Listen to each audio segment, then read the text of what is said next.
brought to you on behalf of the Nassau County Bar Association, helping both the public and lawyers since 1899. They are the largest suburban bar association in the country. The Nassau County Bar Association offers clinics where you can meet privately with an attorney to prevent or solve legal problems involving Hurricane Sandy, foreclosure, wills, or elder law. Speakers on almost any legal topic are also available to schools or community groups. They can also help lawyers advance their legal careers and offer a place to network. Learn more about the Nassau County Bar Association by calling 516-747-4070 or visit nassaubar.org.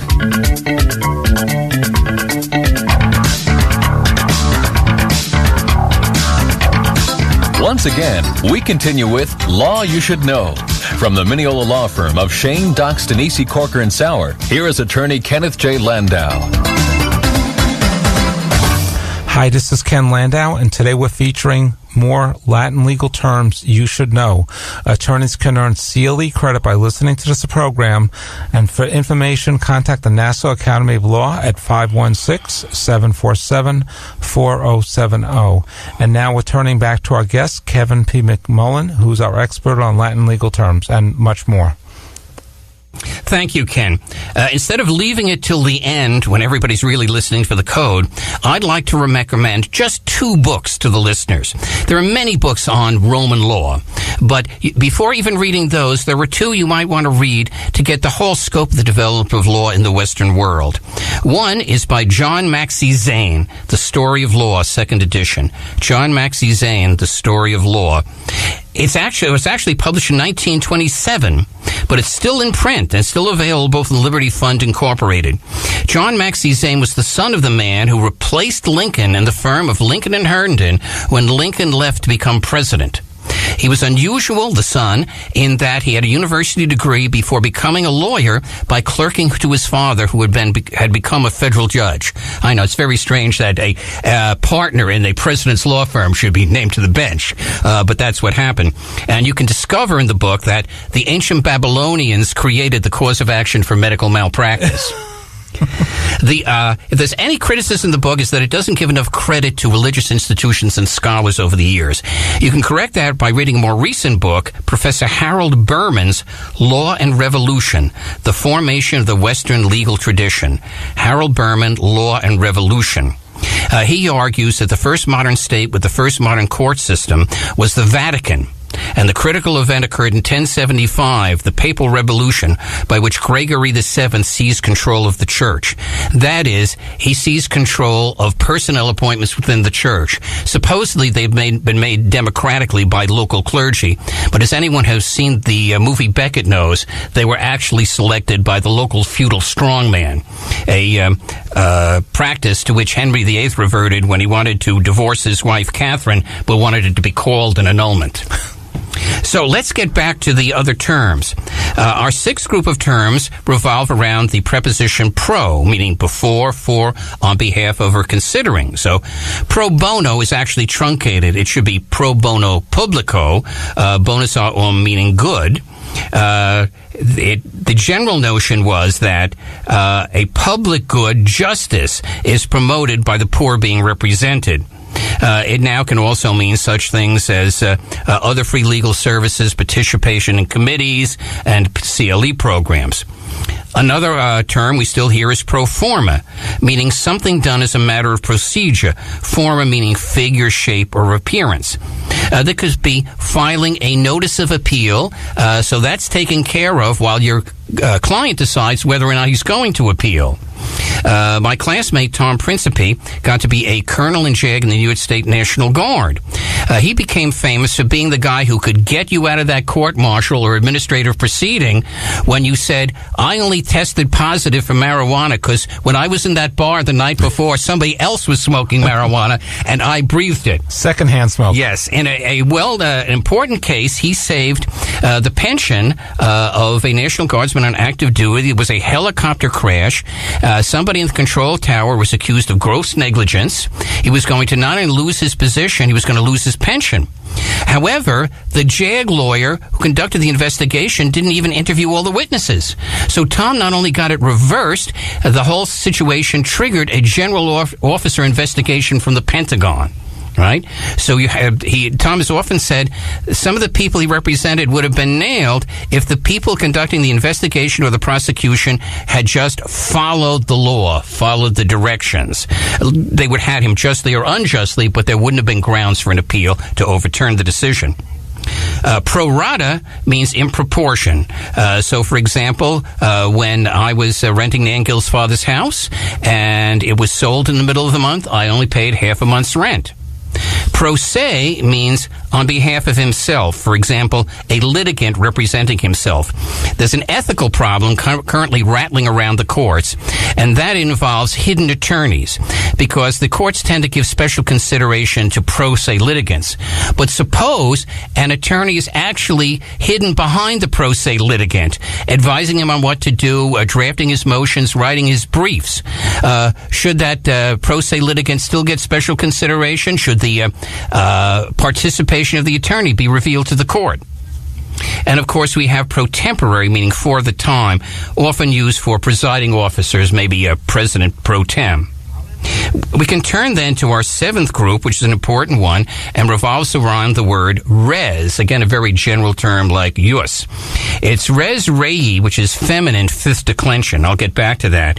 It means thing, object, matter, affair, etc. Now, anything can be the object of rights. Res geste is a term referring to literally exploits, deeds, achievements. The corruption now means it refers to startling events or declarations that can be observed by a witness, and as a result can be an exception to the hearsay rule. So, if I'm sitting on the subway platform, somebody gets pushed in front of the train. I wasn't looking in that direction, but I heard somebody yell, "No, Jeff, don't push him." I can testify to that later if we can't find the person who yelled that about Jeff. Another term we still hear is res ipsa loquitur, literally meaning the thing speaks for itself.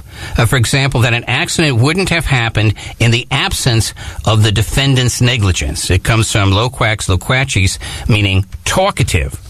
This is not a presumption, but an argument that the jury may or may not find persuasive. The current twist in it is that establishing the prerequisites that it wouldn't happen in the absence of negligence may itself require expert testimony. Res judicata, of course, means the thing has been judged, so that there's a final judgment, and if there is a final judgment on the merits, it may not be relitigated in another proceeding. But this, of course, assumes an identity of both the issues and the parties. The term res nullius annoys me because it's wrong.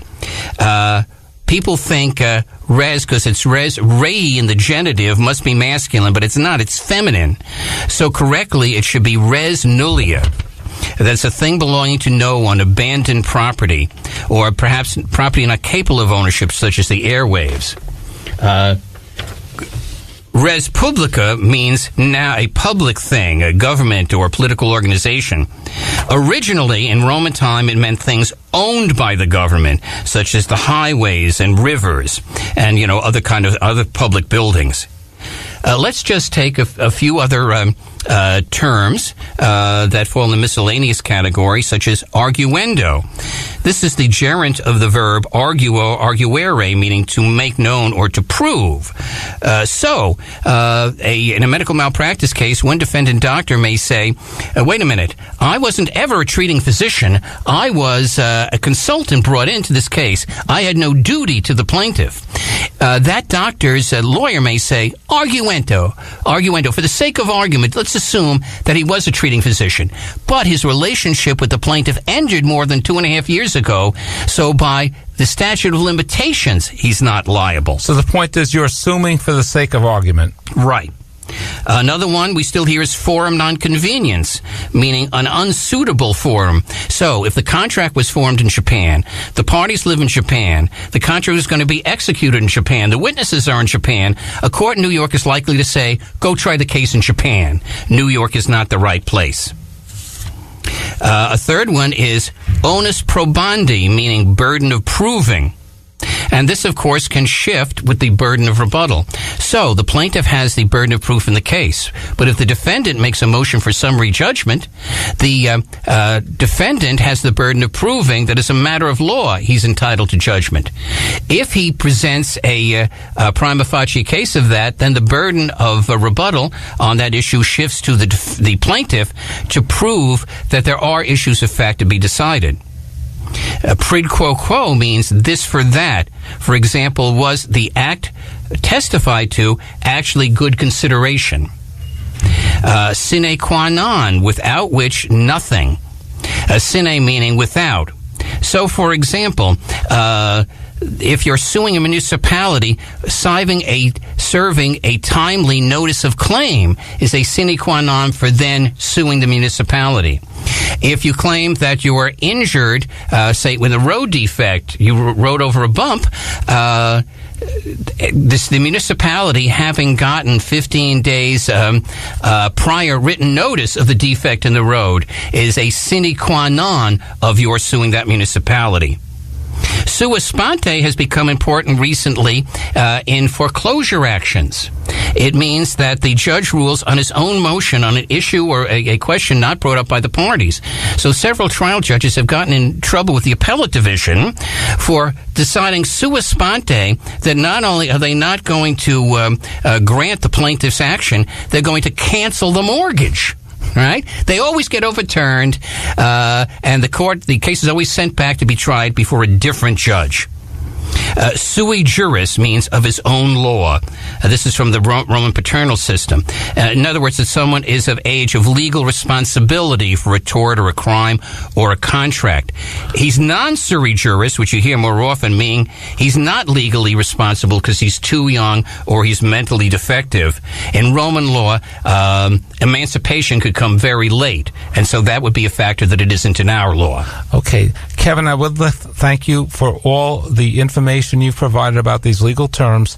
Attorneys, most attorneys can qualify for CLE credit through the Nassau Academy of Law.